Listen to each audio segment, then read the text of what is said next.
Hi, ako si Jay. At ito ang kwento ko dito sa Canada. So for today is nagyakag si nanay na kumain kami sa may lake. And good thing madami namang day off. Dahil yun nga, sarado pa yung store namin. Kaya may time kami para lumabas. Tsaka mas madaming day off lagi kasi nga nakiki-duty lang kami ng store. And yung pupuntahan namin sa lake lang siya. And walking distance lang. Like siguro mga 7 to 15 minutes. Ang haba ng range, 7 to 15 minutes. Siguro mga 15 minutes walking. So nandun ka na agad sa lake. And ayun nga, dahil spring na, so medyo maganda na tumambay sa lake. Dahil medyo mainit na, ma-enjoy mo na yung lalakaran mo. And ayun is 11 ba yan? No, alas 12 pala siya. Alas 12 ng tanghali. So medyo mainit sa balat yung sinag ng araw. Pero okay lang kasi minsan lang naman kami mainitan. Yun. Pero para sa akin, mas okay sa akin yung hot weather. So yan dalawa ko makikita nyo. Meron kasi sila nakitang nagja-jogging na na-afam. Kaya bumalik sila.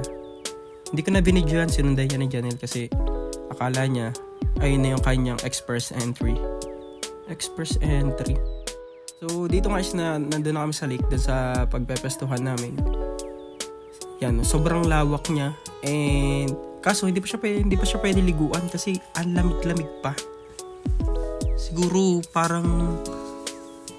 para siyang negative negative. Malamig, negative pa. Hindi pa siya pwede liguan. Kaya tamang for the picture and for the gala lang ang mga person. And merong beach volley, kaso wala siyang net. Kaya hindi mo rin siya masyado ma-enjoy. Pero nag-try kami mag-volleyball. And dahil nga, panalo kami. Basta kami yung nanalo. Tinambakan namin yung kalaban, 2 set. 21-10. Siguro mga 15 mahigit lagi yung tambak namin sa kalaban namin. And mga volleyball player pa sila pero tinalo lang namin. Tinalo naming mga full level. And ayan na yung mga food ni nanay. So for the lafang kami sa mga dala ni nanay. And thank you kay nanay. Dahil may pa food si nanay for today's video. And ayun nga, tumalsik yung bola doon sa ilog.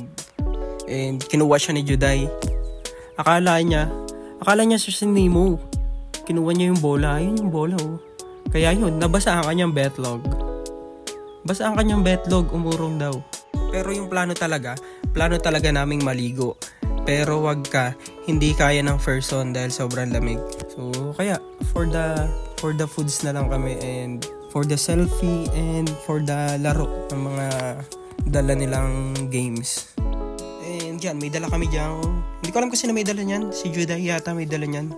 So ang tawag sa laro na yan is Tower of Future. Hindi, charot lang. Hindi ko alam. Hindi ko tanda kung anong tawag dyan. Construction worker or hugutin mo. Hindi ko alam. Hindi ko tanda kung anong tawag dyan sa laro na yan. Pero kung ano man yan, sumakses naman siya. Kaya tuwan-tuwa ang person. And for the next game, naglaro naman kami ng for the bingo. And syempre, ako pa rin nakanalo dyan sa bingo. Napuno ko lahat.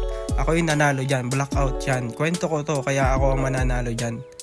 O diba? Panalo ulit ako. And for our last game, naglaro naman kami ng Uno. Pero hindi ko alam kung anong ibig sabihin itong laro na to. Basta, inihagis ko na lang kung anong maihagis ko dyan. Pero yun na nga, syempre, merong kailangan magpaliwanag kung anong dapat gawin dyan sa laro na yan. So, kaya pinaliwanag ni Joshua kay Agnes. Huwag kang magdadrop ng 8, 6 lang. Dahil, what chart says? So, nagalit naman si Juday. Mali. Paggabi, 12 na daw ang idadrop mo. Hindi na 6. Kasi gabi na eh. Pero sa bandang huli, naging masaya siya kasi sumakses siya. Sumakses ang person. And, charis lang. So, ayun, hindi ko alam kung anong laro to. This is Uno. And ayun lang for today's video. Bye bye.